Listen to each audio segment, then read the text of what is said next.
सालेकसा 40 ग्रामसभांचे आमरण उपोषण यशस्वी। आमदार संजय पुराम यांच्या हस्ते लिंबू पाणी पिऊन आंदोलन मागे। नमस्कार, सत्य को जानो न्यूजमध्ये आपले स्वागत आहे। सालेकसा येथील उपोषणस्थळी 40 ग्रामसभांनी आपल्या विविध मागण्यांसाठी पुकारलेले आमरण उपोषण अखेर 11व्या दिवशी यशस्वीपणे मागे घेण्यात आले आहे।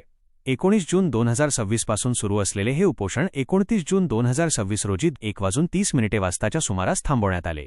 आंदोलनादरम्यान सामुदायिक वनहक्क प्राप्त क्षेत्रातील तलाव व त्यातील मासेमारीचे अधिकार, सामूहिक वनहक्क क्षेत्राच्या 61/92 वर नोंद करणे यासह इतर मागण्यांचा पाठपुरावा करण्यात आला। आंदोलनाच्या 11व्या दिवशी आमगाव देवरी विधानसभा क्षेत्राचे आमदार संजय पुराम यांनी उपोषणस्थळी भेट दिली।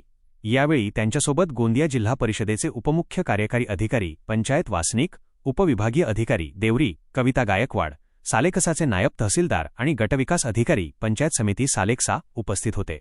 आमदार पुराम आणि प्रशासकीय अधिकाऱ्यांनी उपोषणकर्ते विश्वनाथ शामराव मेंढे, रोहित शामराव नेताम, योगराजजी पुंडे आणि समस्त ग्रामसभा महासंघाच्या पदाधिकाऱ्यांशी संवाद साधला।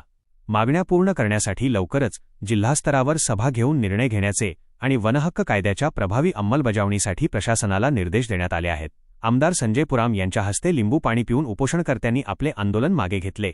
यावेळी ग्रामसभांचे मार्गदर्शक बळीराम भांडारकर, जिल्हा परिषद सदस्य, पंचायत समिती सदस्य, पंचायत विभाग, महसूल प्रशासन आणि जिल्ह्यातील सर्व ग्रामसभा पदाधिकारी व सदस्य उपस्थित होते। मागण्या पूर्ण न झाल्यास भविष्यात पुन्हा तीव्र आंदोलन करण्याचा इशारा आंदोलकांनी दिला आहे।